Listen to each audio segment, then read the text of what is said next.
Back with Taylor Bradford of the Gloucester Daily Times. There is a lot going on as usual. It's been really crazy the last month or so, Taylor. But right off the bat, a feel-good story coming from the Gloucester House. Yeah, so it's good to see you guys. I hope you guys are staying safe and warm in the snowstorm.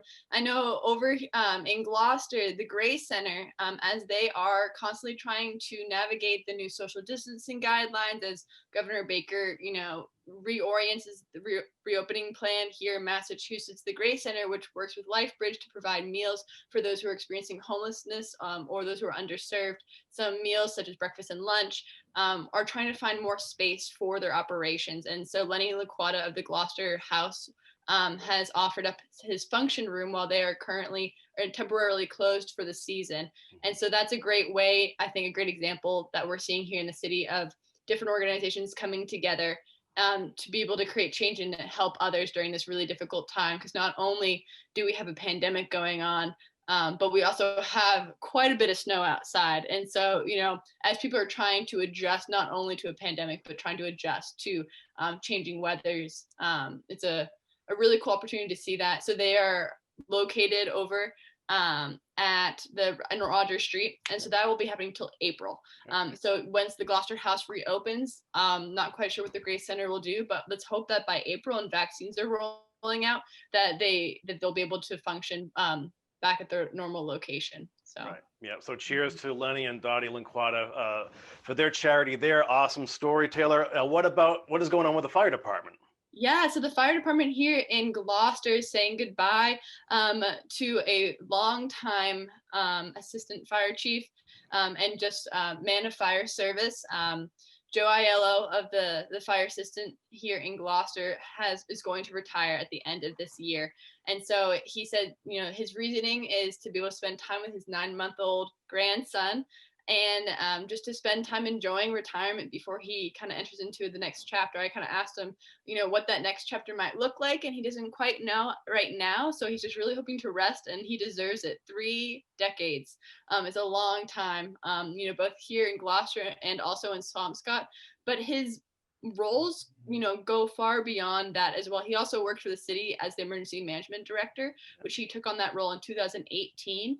And I think that's a big role. And, he's not only fighting fires and analyzing risk and trying to understand the best ways to go about that, but also trying to keep the city safe. I know today with the snowstorm that we're having on Thursday, you're having to figure out how to keep people safe, but also continue working and keep the roads clear and figure out all the different communications that needs to happen in order to be able to keep us safe and keep everyone functioning and working here in the city. So he's got a lot on his plate before he retires, but he says he's enjoying it and he's excited. I reached out to Fire Chief Eric Smith too to see if they're filling in that position, who might be kind of the filler for Aiello, and he said as of right now they're just celebrating Aiello. They are on the process of filling that position, and whether that's going to be from the inside or outside the department right now is yet to be determined. He said a press release will come out once they've made that decision. Gotcha. Yeah, Joe's a great guy, so happy retirement to him. News from the teachers union. Yeah, so there's a teachers union here in Gloucester signed a letter on Tuesday announcing a vote of no confidence, or signing a letter of no confidence of the state's Commissioner Jeffrey C. Riley and the Department of Elementary and Secondary Education. So just to emphasize, this is not of our local school administration, this is of state school administration. So thinking about kind of the person who and the organization that kind of gives all the different public school districts their guidelines and their instructions of how to go about managing COVID-19 and doing learning and adapting. And so as we know, that the local schools can kind of had those conversations about how they're going to reopening, but they did that under the guidelines of DESE. And so Gloucester's teacher union kind of had stated that they really were disappointed in Riley's management and really want them to be advocating for the unions and for school districts as they try to navigate continuing to learn in COVID-19 and what that might look like. And so that conversation's not just here in Gloucester, though. Hamilton, Wenham, Swampscott, Wakefield, Linfield, and Ipswich also signed on to this letter. And so what they're calling for is really just to have support of the districts, and saying that they're not finding that they're getting enough support. They're not getting the getting the weigh in from the local districts about what's going on. And so that's kind of the voice of the teachers union here in Gloucester and beyond. And so we'll see how that goes into the second term of school this year, especially as we kind of get into the colder months. And then as the vaccine rolls out, what that looks like. Do we see schools going back in person? Are they going to be remote? And how is the state going to support them in this is a question that we will see after Christmas. So Taylor, could you just clarify that just a tiny bit for me? Yeah. So the teachers, let's just say the local Gloucester teachers, they're concerned that the state is not hearing their voice is not clear enough with the state. They're not listening to what they feel the issues are at a local level. Is that right? Sure. Correct. So the letter stated that both the institution and its head, according to the teachers union, does not demonstrate the depth of understanding nor the impartial judgment needed to support the students, faculty, and families throughout the district. And so there's a couple different things. I know Matthew Lewis and Cynthia Carney signed the letter, and I can quote them saying, "We believe that the commissioners lack the necessary management and leadership skills to manage safely and effectively during the COVID crisis." And so continue to explain that in the eyes of the union, both Raleigh and DESE failed to consider input from individual districts and continually ignored the ever-growing body of scientific evidence showing the direct correlation between in-person learning and increased transmission rates of COVID-19. So as schools are trying to decide whether they're in person, if they're remote, they feel like there has been a disconnect between the districts and the state. So. And in general, the teachers are in favor of more remote learning. Is that correct? Right? Yeah, I've been a part of a couple different public hearings here in the city as they were toying with different ideas, and the amount of pushback from teachers was quite heavy. I know that here in Gloucester, the transmission within schools recently has not been very high, which I know that they claim as a success, and it's very good that they're keeping people safe while continuing learning. But I know other districts have went back to remote learning. Doesn't mean that people aren't catching the virus. It also doesn't mean that there isn't the potential for people to get the virus. And I know, especially for older teachers or kids who have grandparents at home, there's a lot of different factors here. And so it's not a black and white situation where you have kind of one size fits all for how things should work, because every family is different. Every teacher has their own needs and their own ways in which they can function just in this time. And I think this is a representation that goes far beyond schools. I think everyone's just trying to navigate how to stay safe, especially as we go into the holiday season, and people want to be able to see their loved ones. But how many people are having to make those phone calls to their parents, kind of saying, "Hey, I can't come this holiday season because I need to be here, or because I'm a teacher and I'm with my students every day, so I don't know if I would be safe with you guys at home." And so I think there's a lot of great things such as the snow this holiday season. There's also a lot of hard things as people are having to tell others, once again, we can't see you until after the holiday season. So, right. And lastly, Taylor, you want to quickly touch upon the latest with the MBTA and the idling trains in West Gloucester. Right. So this conversation, I feel like we'll have for a while. But so the trains have continued to be idling over in West Gloucester as they work on the drawbridge project by the Annisquam River. And the trains, as we remember, have been idling over in West Gloucester, making a lot of noise for the residents that live there. And it's gotten to the point that one resident, Hasey Sova, has sought local legal counsel just about the situation that's going on. So she's hired out Orlando and Orlando Associates to kind of just talk about what might be able to be done, just as the noise doesn't seem to be getting any better. Now, I had some conversations with some residents over the course of the past week, and some of the very poignant times in which the train often idles aren't idling anymore. So they're hearing less trains at that time. But at the other end, the MBTA has promised that the trains wouldn't idle for more than 15 minutes. I spoke with a resident today who said the train has been idling for an hour. So while they're happening less often, it's not happening, 5 a.m., 4 a.m., 12 p.m. It's happening those longer segments of time, which is still pretty disruptive. And I know for Hasey, her family, she has kids who are doing remote learning, and all of that kind of compounding on itself. She has neighbors who are older, who are dealing with health issues. And so for them, the problem hasn't gotten any easier, any better.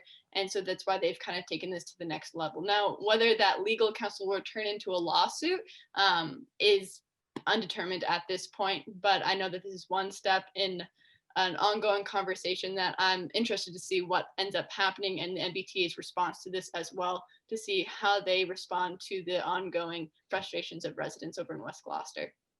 Well, great reporting once again, Taylor. And as we bid adieu to 2020 and our time with you and the reporters, we just want to thank you once again for your work that you've done for us this year. And we really appreciate our partnership with the Gloucester Daily Times. And we look forward to working with you again in 2021.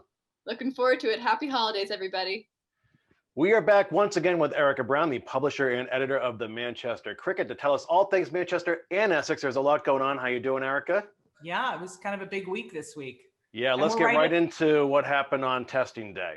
Yeah, we talked last week that there would be testing day, and we had a whole bunch of details, and it was, best laid plans is really sort of the headline for this week. Because what happened was on Tuesday when the first day of testing. Remember, there was supposed to be a day of testing on Tuesday, and then there was supposed to be a day of testing on Saturday, which is tomorrow. And there won't be. Here's the bottom line: there won't be testing on Saturday. They kind of cut it off, and the reason why is, first of all, they were completely oversubscribed. They didn't expect everybody to want to do it on the first day. They had backups of that pretty much paralyzed downtown. And it went all the way back. If you're familiar, this was supposed to be behind the town hall, and you were supposed to turn in by the library and that on Chapel Street, and then swing back by the American Legion Hall, around, get tested, and then go out by the police department and the town hall, the front of the town hall, and then be on your way. Well, it turned into Filene's basement, right? Yeah. Yes, the wedding dress edition. Yeah, right. So pretty early in the morning, testing was supposed to get started at 9 o'clock, and by 9 o'clock, the cars were pretty much backed up to Pleasant Street along Pine Street, where, if you're familiar with that, that's a good half a mile, into the road, and then all spidering all of the other downtown village streets that are downtown. It paralyzed downtown. And about midday, here's what happened. Why did it happen? It happened because the vendor that they were using, I'm not going to mention who they are because that's not really the Cricket's shtick, but the vendor really kind of didn't prepare for this level of interest. There weren't enough people testing. There weren't enough kits. They said 200 kits. They ended up having a little more at the end of midday when they had to shut it down. They had already done about 228, and they'd run out of kits. Apologized to everybody. Many people that they turned away had been there since the morning, and they shut it down at about 1 o'clock in the afternoon. So that gives you the aggravation factor. Yeah. Here's the bottom line. Things have spiked up quite a bit for Manchester. Manchester is now at 87 positive cases, which is a dramatic kind of jump up from Thanksgiving. So, a lot of people are concerned. Abundance of caution, which perhaps is one of the phrases of the year. And a lot of people sort of were trying to do it. So here's what the town did. The town responded very quickly. They shut it down. They apologized, which is exactly what they should have done. They parted ways with the vendor immediately. And then they put out, before the end of Tuesday, they had essentially an RFP, a request for a proposal for a new vendor to come in, with the idea that they would be making a decision certainly by the end of the week. I have to check in with them. And that they would reschedule this testing day before the holiday, before Christmas. And they're really hoping to do it early next week. And maybe even before. I don't think they'll do it before. I think it's going to be Monday or Tuesday, perhaps Wednesday. But it's a pretty quick, solution. But here's the thing. I remember, and you guys might know this, didn't Gloucester, when Gloucester had its first, remember back in, June? The mayor had, she moved and had free testing down at Stage 4 Park. Yep. And she was supposed to have it for 2 days. And it was so oversubscribed the first day that they had to basically kind of cut it down and then add 2 days immediately. They did that. Am I remembering correctly? Yeah. Yes. Okay. There you go. This was Manchester's first time ever in the testing rodeo. And so it's just predictable. It's very, very difficult for a municipality to kind of manage this kind of thing. I think lessons were learned, and they'll hopefully get through this and everything will be fine. But that's what happened. It was quite, the headline was a big testing scrum. It was like... Well, and it goes to show you, Erika, the volume of people that arrived that morning. They're just, everyone is just clamoring to get tested. Yeah. The other thing I would give as sort of a personal observation, because I was there taking photographs. If you walked up, you were in a better shape. The people who stayed in their car and wanted to kind of go through, because they had walk up and drive through, everybody wanted drive through. It's kind of like, you know, Wendy's going to Wendy's. I was going to say, Dunkin' Donuts is the same thing. Sometimes it's a lot better. easier. Dunkin' Donuts. Exactly. Dunkin' Donuts on Washington Street, not just any. Sometimes it's better to just park and walk in. And that was exactly sort of the lesson I saw. Now that was the unofficial observation. I'm not sure if that was technically true, but it seemed like it was when I was there. Mm. Well, when you think of the geography of Stageford Park versus downtown Manchester, you know, colonial village with windy little streets and trying to direct people in their vehicles, that it appeared to be a recipe for a problem right there. Yeah, and I think that the downtown retailers who were already suffered even more. So hopefully people are calling in, you know, shopping. They're shopping for gift cards this season, but you know, they didn't need it. So it was tough. It was tough, but you know, that's where we are right now, isn't it? We're in this kind of first ever cycle of first evers, and we learn our lessons. We shore it up, we learn, we change it up, and we move on. You know, Erika, I would just like to ask that 87 total cases in Manchester, is that total cases, and how many are active cases? They're starting to actually, it's interesting. Didn't we talk about this last week where they're starting to parse it out now again? Right. Where they stopped doing it back in like April. So there's 11 of these are considered active. Okay. Now, Essex is not doing that. Essex has 52 cases, which is up from last week as well, but it's not up as kind of dramatically. I'm sorry, it's up to 63, up from 52. I misspoke, I'm sorry. But so that it's up, but not quite the same kind of dramatic. Right. But they don't disclose, in Essex, they don't disclose active cases, but active cases are 11 in Manchester. So there you go. Which is concerning, right? And then there's the whole sort of philosophical issue of, are people getting tested just so they can go to parties, or are they getting tested, you know, or to go be with their families, or are they getting tested because they're concerned? So that's kind of, I know the state is having to manage that too, particularly with. I mean, yeah, it's true. I got tested around Thanksgiving, and I remember thinking, this doesn't mean that I don't have COVID. It means I don't have COVID today. Right. And it's not incubated. It hasn't come to the point where it's, you know, whatever, but it did give me a measure of you know, sure, of confidence, which is, you know, clarity always gives you confidence. But the truth is, I didn't change my plans. I didn't, you know, we still had a very small Thanksgiving. Right. Right. Which is what we should all be doing as we move to the next holiday season. Exactly. Yeah. Exactly. Well, how about something lighter, Erika? And let's talk about Dawn Burnham. Yeah. Dawn Burnham in Essex. She's the assistant town clerk. She works with Pam Thorne, and who is the town clerk of Essex. She's retiring. And so, you know, and she's retiring as the assistant town clerk after 6 or 7 years. So you think, oh, she's retiring, da, da, da, da. Well, we use this as a way to kind of get into the story, which is that there's a certain breed of person in Essex, and that is sort of deep family traditions of being involved with town work and doing. And Dawn Addison Burnham, her father was a Board of Selectmen member. She's from Essex, born and bred. She took over her father's kind of love of town service in her 20s. She, you know, was on the Concom, and she volunteered to do the elections, which she has consistently been an election volunteer for over 40 years. She has been the elections warden for Essex for the last 25 years or 24 years, and she's going to continue that. So really this idea, and there's a slew of things. She was also the chairman of the Bicentennial Committee, and she did such a good job with her team. There was a whole board for that, but she led it up. And that was a real active year. She got Volunteer of the Year last year. She's just very, very active.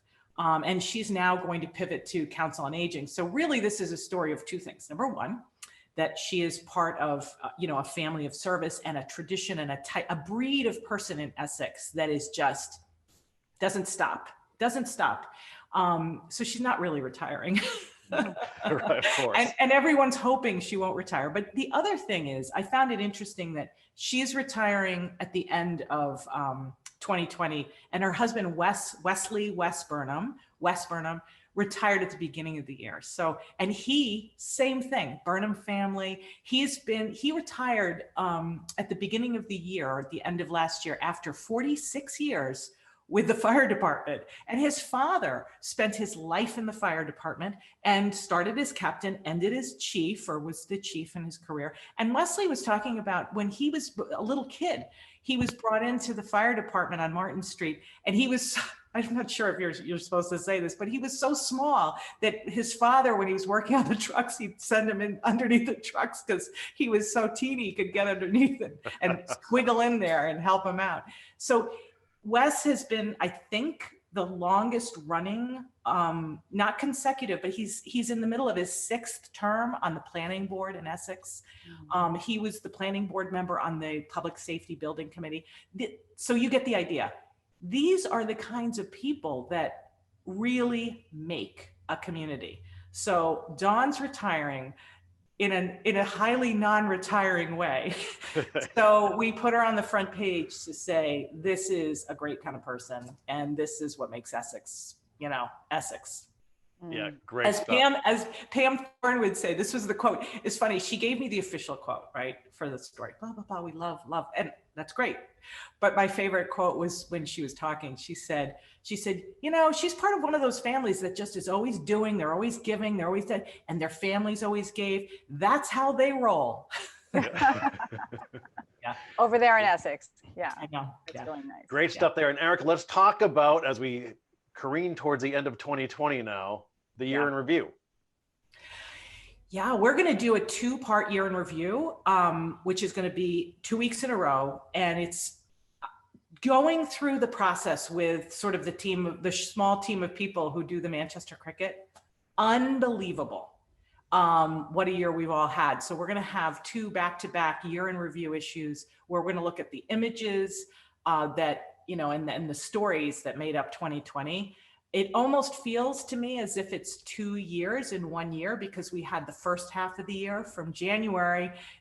For Manchester, think about it. We started off the year celebrating our 375th birthday. So we were like, Jubilee, woohoo. And we had a big bonfire in January, and it was huge, it was gorgeous. And then we rolled into all these things. Then we had this gala at the Essex County Club.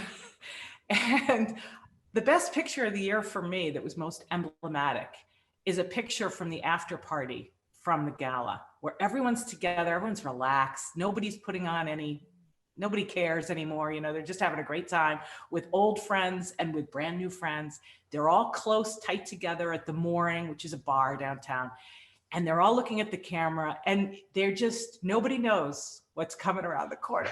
And it was early March, It was basically the last hurrah. And then it wound through Black Lives Matter, COVID, the summer, Jersey barriers, all these phrases that just, and wound through until the fall and up until now. So I couldn't help but think you're describing that photograph, and all I could thinking of was the photograph in The Shining. I was thinking of that exactly as I was speaking. I was thinking about that. Jack Nicholson.